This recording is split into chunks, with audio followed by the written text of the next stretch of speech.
لا يزال الخير حيا لا يزال إن في الدنيا سلاما وظلال.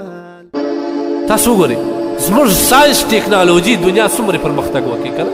خلک ولاړه سپوږمۍ ته وختل، سیارو ته وختل، رنګارنګ سیارې پیدا کړل، داسې تخنیکات یې پیدا کړل. د موبایل ته وګوره څومره غټ وسایل یې، لیکن د دنیا په مځکه د سر باندې تر اوسه دا کس نه دی پیدا سوی چې هغه دې د مرګ علاج کړی یا د مرګ نه دې انکار کړی.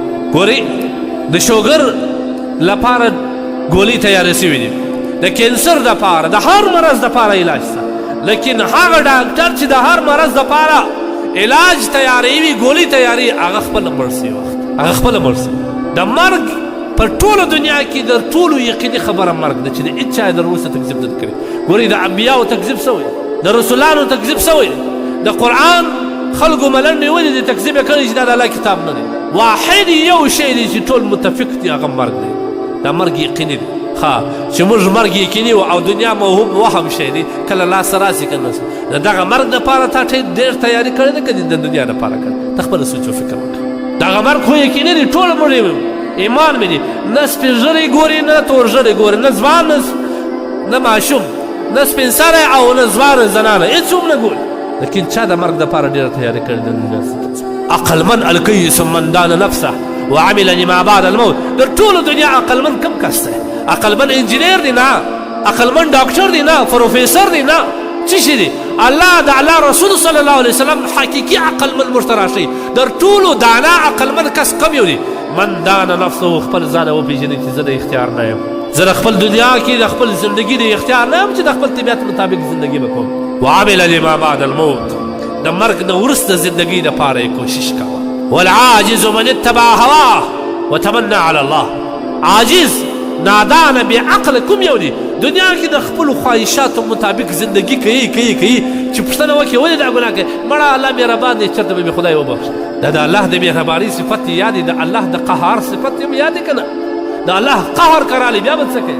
ګوره دا د ټولو بې عقله کس دغه دی چې د الله تبارک وتعالی نافرماني کوي او برته وایي خدای مهربان دی. دغه الله چې ستا سره مهرباني کړې ده نو ستا مهرباني خو دا ده چې ته د دغه الله اطاعت وکړې. نو لهذا په دنیا کې عقلمن سړی هغه دی چې د آخرت دپاره یې تیاری وکړي. بالغ ریدانه دا یو مجذوب کس دی، کتابونه یې ډېر واقعات نقل کوي، ډېر عقلمن هم تېر سوی دی. په حقیقت کې یو عاجزه صوفي ځان یې لیونتوب رقم جوړ کړی کس، لیکن دا په حقیقت کې ډېر دانه سړی. هارون رشید د ده سره ډېر زیات لګېدل، دی بیا خپل دربار ته راغوښتی، بیا به د ده سره خبرې کولې، ډېر زیات لارې به یې د لاسه کولې. هارون رشید خپل سپاهیانو ته امر وکړي چې کله بهلول زما ځای ته راځي بس دی به بغیر د اجازه رایله کوو، هېڅوک به ما نه اجازت راکړی رایله کوو. یو وخت بهلول هارون رشید ته راغلی، ګاپ یې ولګول ډېر ښه بانډار یې وکړي. وروسته هارون رشید یو چاړه ورکړ، چاقو رقم شی، ول ما ته خو در ټول بې عقل سړی ته معلومېږي دا وخت که تا په دنیا کې در ځان بې عقله سړی پیدا کړي بیا هغه ته ورکړه زما د طرف اجازه نه وخت. بهلول لاړی، وخت تېر سو، ډېر وخت تېر سو. بهلول ته یو چا وویل چې هغه ستا ملګري هارون باچا دا ډېر سخت بیماره دی، پوښتنې ته ورسه. بهلول راغلی، سپاهیانو هېچا نه راوګرځوي، سیده چې ویې کتل هارون رشید پر بستر باندې پروت دی، مخ یې ژاړه دی، ډېر پریشان دی. بهلول ورته وایي هارون باچا څه حال دی که نه؟ هغه وایي بهلول دعا کوه، ډېر غټ سفر مې راته مخته دی، ډېر غټ سفر دی، ډېر دروند سفر دی، ډېر تریخ سفر دی. بهلول قصدن ورته وایي نو تا آسان تیار کړي، د سفر دپاره دې توشه تیاره کړې، اوښان دې تیار کړي او پوج دې تیار کړي، نو چیز تیاري دې کړې ده؟ د سر وټکلو او بهلول څومره بې عقله یې که نه؟ د آخرت سفر دی، د آخرت سفر. بهلول ویل لاسه چخ کې خپل چاقو یې راواخیسته. هغه ته دا چیش دی؟ ول تا ما ته ویلي وه که دې په دنیا کې در ځان بې عقل سړی پیدا کړي د هغه ته تحفه ورکړه، ما در ځان بې عقل ته وبلې دا تحفه.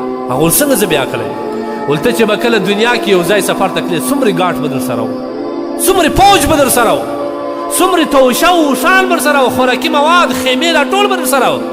لیکن د آخرت د سفر چې در هغه خطرناکه سفر دی، ډېر زهیر سفر دی، د هغه دپاره تا هېڅ ځان سره نه دي تیار کړي.